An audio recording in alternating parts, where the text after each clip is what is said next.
Howdy guys, Nintendo Capri Sun here, and this is Dragon Warrior for the Nintendo Entertainment System. This is the regular NES version. Same one that I grew up with as a kid. Same one that I would sit and eat Cheetos dipped in Cheez Whiz while I played as a kid. Man, those were the days. I remember also eating Fritos barbecue potato chips, also dipped in Cheez Whiz, while playing this game. Like, I can't even think of this game without thinking of Fritos barbecue chips dipped in Cheez Whiz, because that was like the iconic thing. I would eat that as I played the game, and for days this went on, you know, like a week solid I think I just spent just playing this game and eating Fritos dipped in Cheez Whiz. It's one of those memories you can't really let go of, so we're gonna get started here. Not gonna waste any time. We're gonna begin a new quest, Adventure Log 2. Now, depending on what name you actually put in here, your character will grow in different ways. And some names will actually screw you and give you worse stats than other names. I'm choosing the name INCS. This will optimize my growth as well as ensure that that my stats in the way of strength and agility are the ones that grow the most. Other names will give you more HP and MP, but in the end, I think strength and agility are more important. You'll also notice this game has kind of the Elizabethan sort of dialogue going on here, so this game does require that you talk to a lot of characters and pick up clues and stuff to figure out what you have to do, so, you know, it's pretty self-explanatory. There's nothing too complicated here. Just, you know, it's a classic tale about rescuing the princess and saving the world and all that gobbledygook. Although in this game, rescuing the princess is one of those things where it's not like the last thing that you do. And that was like hugely original back in the day. To save the princess and then have more game to play after that. Like, you never heard about that back then, but nowadays, you know, you see games where you save the princess and then that's like the first thing you do. I know there's another example of that, and it's right on the tip of my tongue and I can't think of it. But, be that as it may, you'll also notice here you don't enter stairs automatically. You actually have to put in the stairs command to walk down a flight of stairs. And it's kind of the same with a lot of other things you do in the game, too. You talk to people, you have to put in the command for that. If you want to pick up something from a treasure chest, you have to put in the command for that. If you want to open a door, you have to put in a command for that. Put in an item, use an item, you have to use that command. And, you know, you get used to it, but anyway, this is the town of... Wait, is this Breckenary? I forget. This is the castle where you start. And then the first town is actually called Breckenary. I don't remember. I'm terrible with this. I'm not sure why there's water right next to bricks in a castle. Like, I have a hard time picturing what that would look like in real life. This is an example of one of those doors, the one I just walked past there. That's one of the doors that you open with keys. But keys are extremely hard to find early in the game. You get that one key in the first room, but then you have to open it just to get out of the room. As you can see here, you must have a key to open the door. But if I try to open it, it's going to tell me, "Thou hast not a key to open it." Strangely enough, in the Water Hands episodes that we made, I made Churchill talk the way people do in this game. You know, I have no idea why. I guess because Churchill, you think of churches, and you think of people talking like this. All formal and stuff. So this old man down here actually will refill your MP when you talk to him. Unfortunately, we don't have any spells at the moment, so consequently we don't have any MP. But that will change as we level up in the game, which we're going to have to go do right now.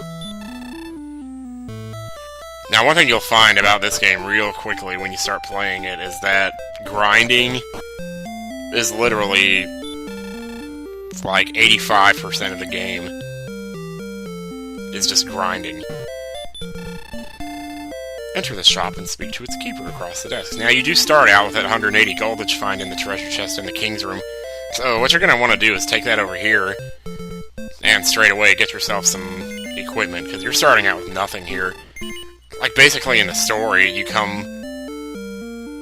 You know, you're the chosen hero, you come to the kingdom, and you have to do everything, but you're kind of naive and you don't come prepared. Because, I mean... If I found out that I was the hero and I had to come to some kingdom, I wouldn't have anything to bring with me. About the closest thing to a weapon I have around here is a toilet paper roll, so... Make of that what you will. At any rate... Yes, Garenham, that's a town we'll need to visit in the distant future.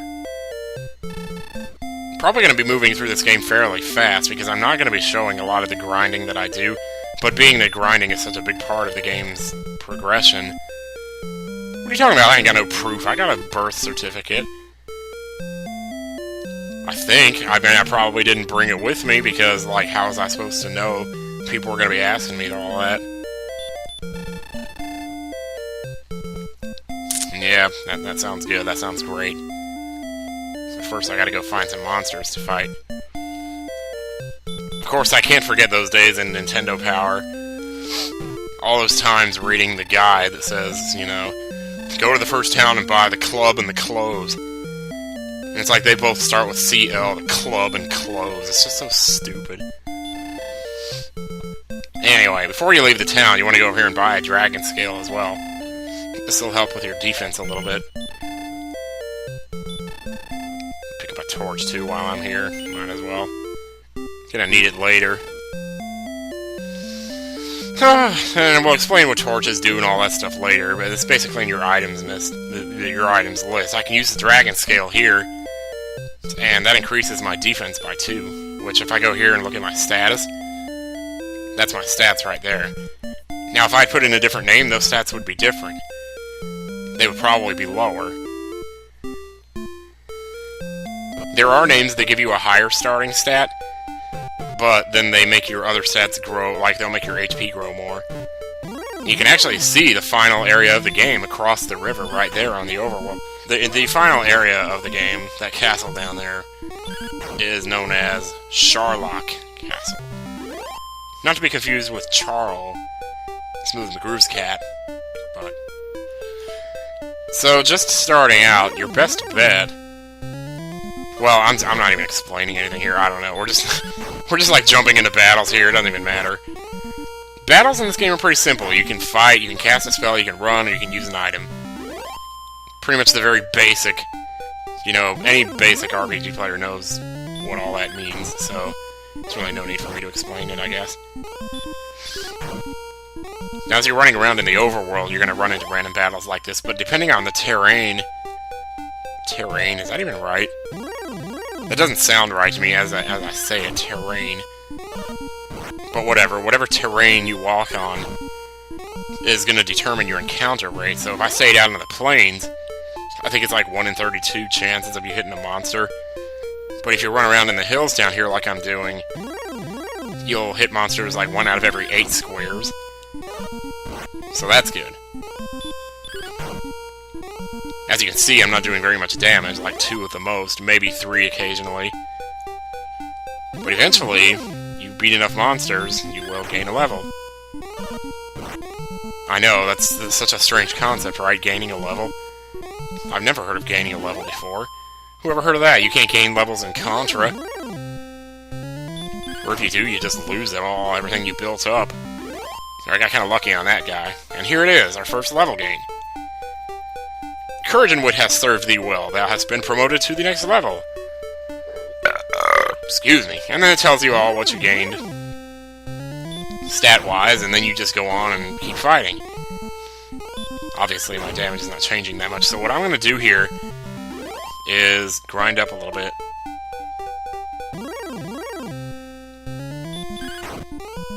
Okay, experience is at 20 right now. I think this is a good time to jump back in here. Oh shit, Draki. I don't know if it's always a good idea to fight these guys, because they're a little tougher than the slimes. As you can see, they have a little bit more HP as well. They can also do a little bit of damage to you. As you see, I'm taking more damage than I'm dishing out here. Oh, critical hit, though. Man, too much stuff happening at once here. Interesting that I would level up off of a Draki, though. Power increases by 2. Response speed, that's your agility, also increases by 2. Maximum HP, maximum MP increased by 7.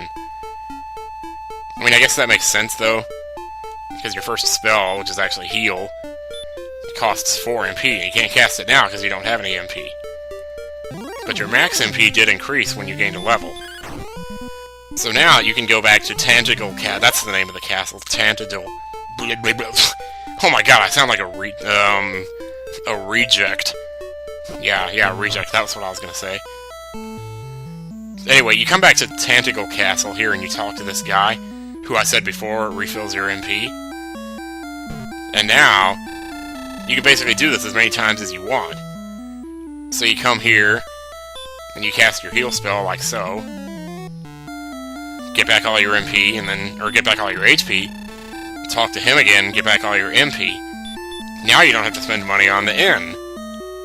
I'm not sure why I talked to him twice there. But, I'm gonna use it one more time here. I'm not sure if I'm at full. I mean, I could have looked at my status screen, but I didn't. I couldn't be ours. So there we go. Now we're back to full again. Without having to pay for an inn.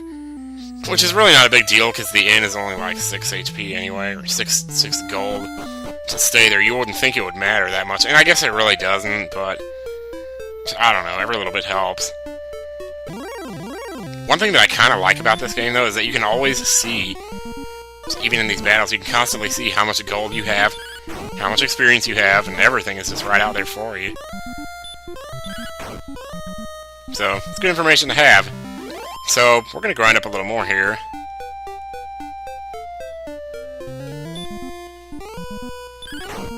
Oh, man, I think I'm actually about to gain a level here. Isn't it 47? Yes, it is. You can see next to the letter E on the left side, that's my total experience.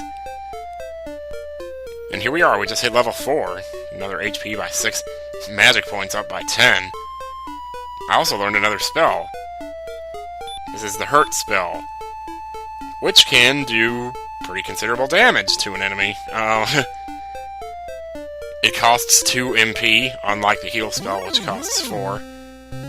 So if you ever need some really quick damage, you know, like maybe against these guys, it might be a good... I'm not going to on this guy because I've already attacked him, but...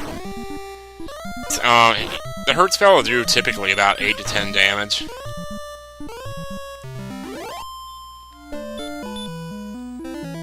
And here we are back at the castle. I'm up to level 5 now, so I thought I'd go ahead and just kind of jump back in. I know I'm kind of jumping around a lot. I don't mean to do that so much in this episode. But, you know, mostly all I'm doing is grinding, so there's really nothing else to really talk about. I'm just kind of, you know, like I was saying before, the Hurt spell is basically... So, I mean, there's a wide range of damage that it can do. It could do anywhere from 5 to, like, 12, I think. Or maybe it's 7 to 12, I don't know. But, as I said, it ignores, you know, defense, so... Because there's no magic defense in this game. Like, they didn't have that back then. So here I'm buying the copper sword, which I could definitely use. I mean, I'll tell you what, if there is one thing that is gratifying in this world, it is buying a new weapon in an 8-bit RPG, and then leaving town to go try it out. Like, there is nothing more satisfying than getting a new weapon in an 8-bit RPG. Because I'll tell you, man.